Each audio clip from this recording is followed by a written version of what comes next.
In the south of England, there is a piece of land that farmers once called hopeless. Heavy clay soil, waterlogged for half the year, then baked hard and cracked open for the other half. For generations, it swallowed money and gave almost nothing back in return. Then, a little over 20 years ago, the family who owned it made a choice that horrified nearly everyone around them. They stopped farming. They pulled out the machines, sold off the herds, and let the weeds march freely across the fields. Everyone assumed the land was finished. At least, that is what everyone believed. Today, that same ground is one of the most important wildlife sites in all of Britain. Nightingales sing from the thickets.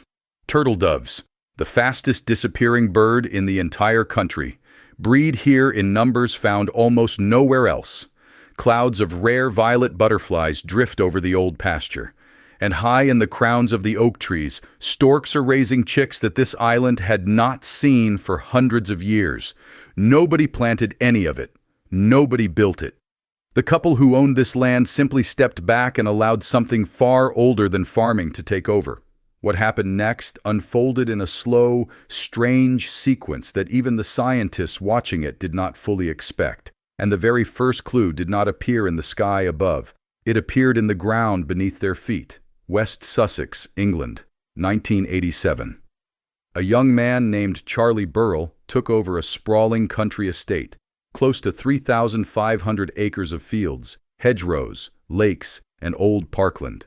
His family had held this land for generations, and like them, he set out to do the responsible thing with it. He would farm it, and he was determined to farm it well. There was only one problem, and it lay hidden right beneath the surface. The soil across the estate, a place called Knepp, is thick Sussex clay. In winter, it turns to cold, heavy mud that holds water like a soaked sponge. In summer, it bakes solid and splits into cracks wide enough to lose a boot in. It is the kind of ground that fights a plow rather than welcoming one. Charlie did everything a modern farmer was told to do. He borrowed money and bought new machinery. He ran dairy herds and planted arable crops across the heavy fields. Alongside his wife, the writer Isabella Tree, he worked that land about as hard as two people possibly could, and for 17 long years, the land quietly beat them both. Every wet spring, the tractors sank into the mud.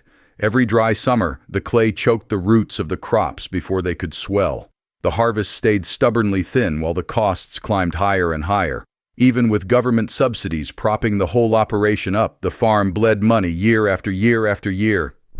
By the turn of the new century, the debts had grown genuinely frightening, and the couple found themselves staring at a hard and simple truth. On this soil, farmed in this way, the numbers were simply never going to work. Almost anyone else in that position would have borrowed even more and tried the very same thing harder. What Charlie and Isabella chose to do instead would have sounded, to nearly any farmer alive, like pure surrender. In the year 2000, they made the call. They sold the dairy herds. They auctioned off the tractors and the heavy farm machinery. The intensive farming that had drained them for nearly 2 decades simply came to a halt. But selling the tractors was not really the plan. It was only the first half of it. The second half came from a strange and deeply controversial idea they had come across over the water in mainland Europe. For a very long time, people had pictured ancient Europe as one vast, unbroken forest, a single green blanket stretching from coast to coast. But a Dutch ecologist named Frans Vera had begun arguing something very different. He believed that enormous herds of wild grazing animals, the wild cattle, horses, and boar that once wandered the continent, had shaped that ancient land into a shifting patchwork of grassland, thorny scrub, and scattered open woodland. Take those animals away, Vera argued, and the entire living machinery of the landscape slowly grinds to a halt. Knepp no longer had any wild herds left, so Charlie and Isabella decided to bring back the very closest thing they possibly could. They released Old English longhorn cattle, shaggy and heavy-horned, to stand in for the wild aurochs that had vanished from Europe long ago. They brought in Exmoor ponies, one of the oldest and hardiest horse breeds in all of Britain, in place of the ancient wild horse.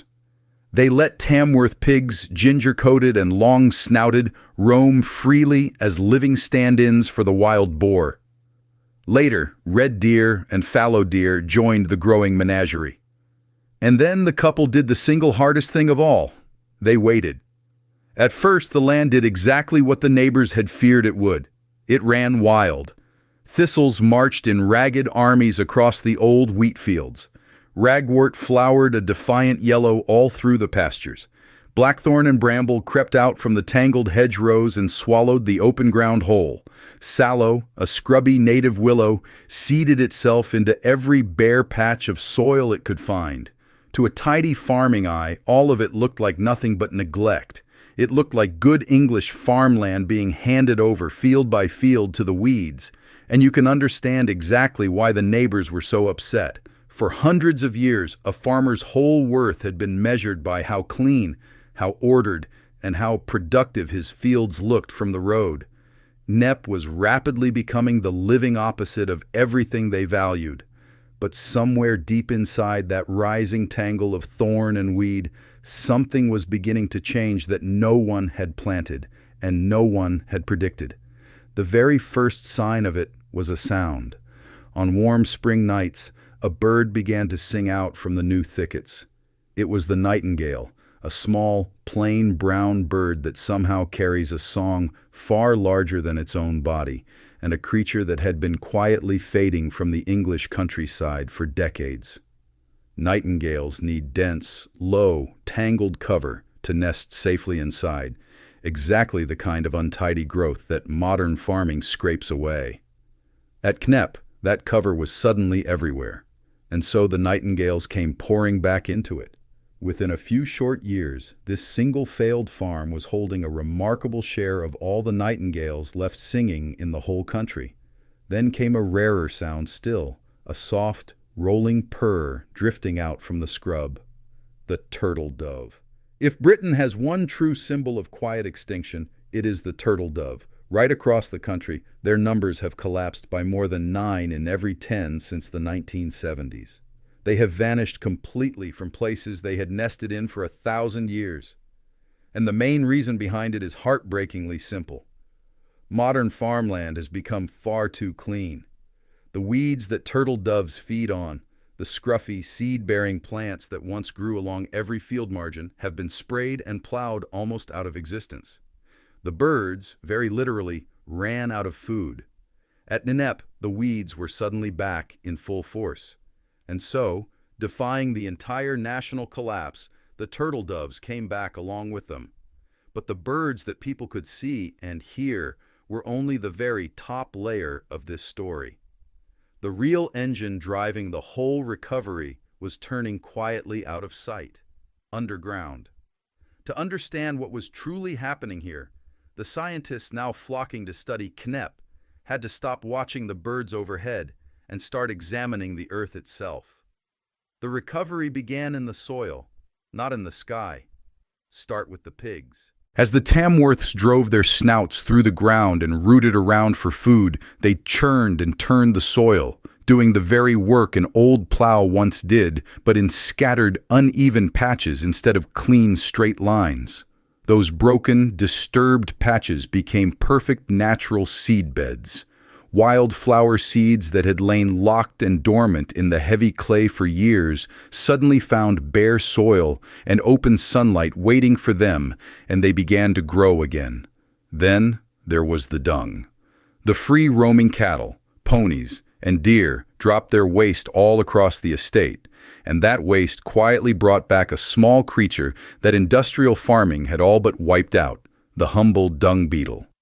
On a great many modern farms, livestock are dosed with worming chemicals that leave their dung poisonous to these beetles. At Knepp, the dung was clean, and so the beetles returned in their countless millions. They tunneled and buried the waste. They opened up and aired the packed soil, and they carried nutrients straight back down into the ground. The effect built quietly on itself. A richer, healthier, more living soil was being rebuilt from the bottom upward, by insects that almost nobody ever stops to think about. Those beetles, and the exploding numbers of other insects that came surging after them, became food. food for birds and food for bats. Knepp now shelters the great majority of every bat species found anywhere in Britain, flickering out at dusk to hunt the thick clouds of insects rising off the scrub.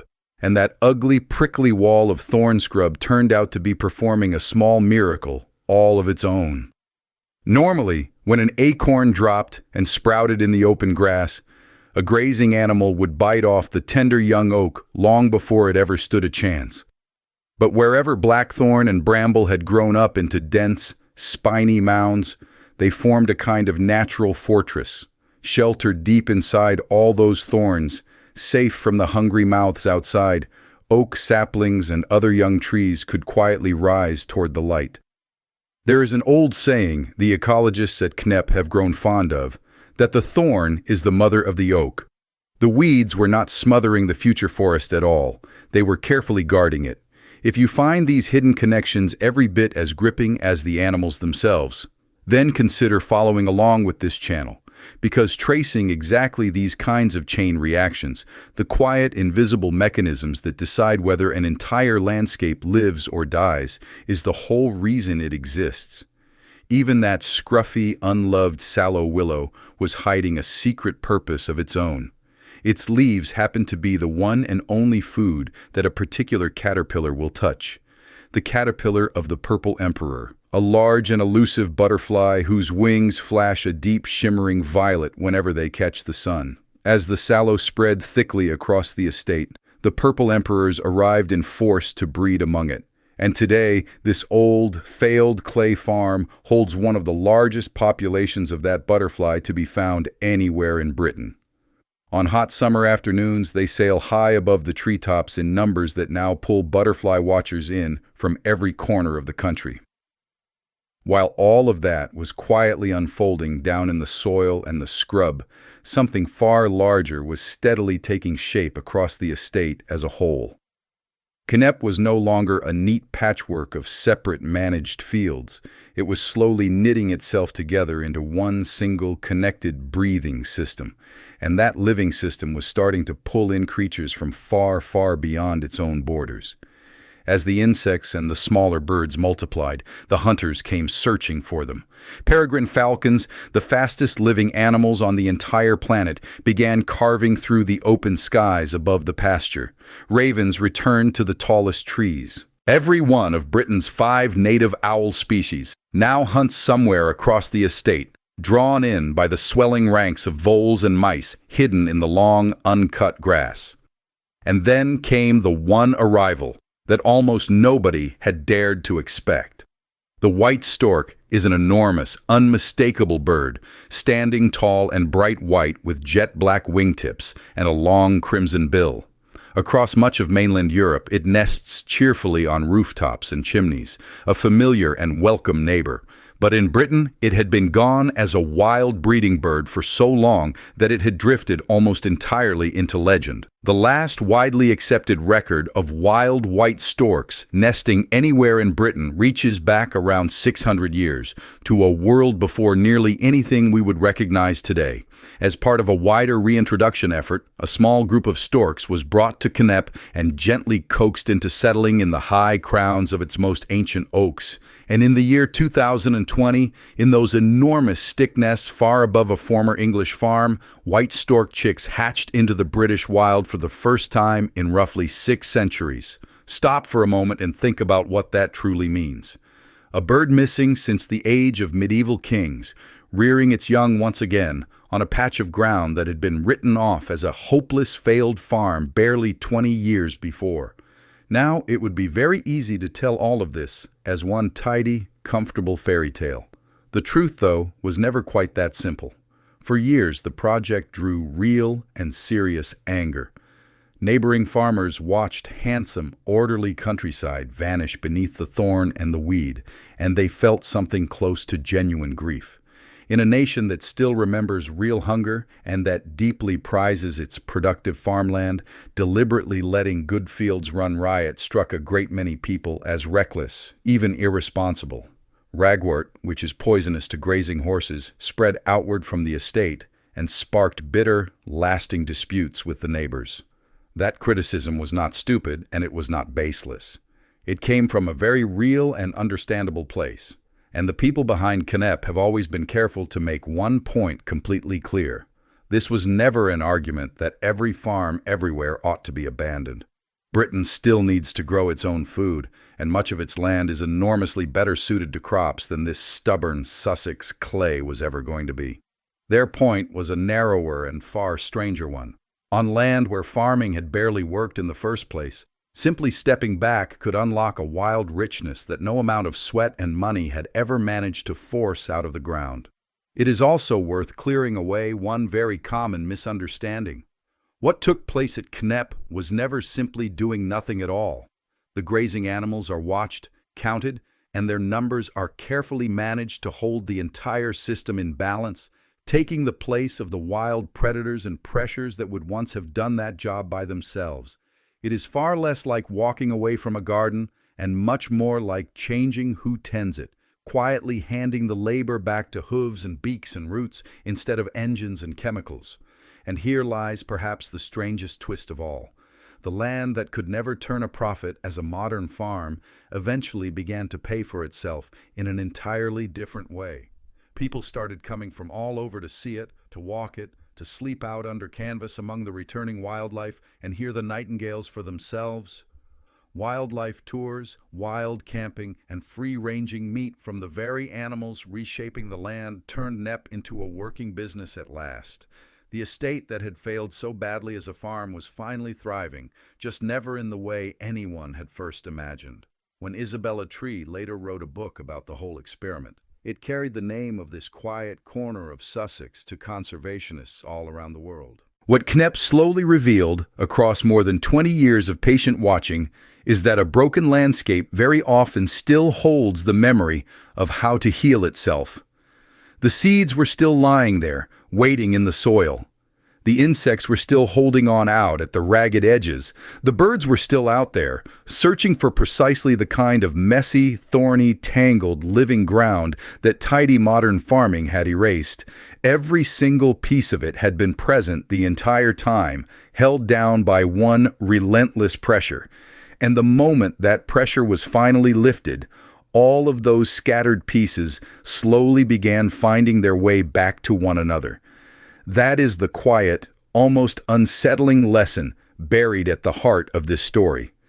Nature is not always something we are forced to rebuild slowly, painfully, by hand. Sometimes it is simply something we have to stop actively preventing. The very weeds that farmers had spent a full century battling turned out to be the bottom rung of a ladder that climbed all the way up to storks, nesting in the oaks. And it is a pattern that shows up again and again once you finally learn how to look for it.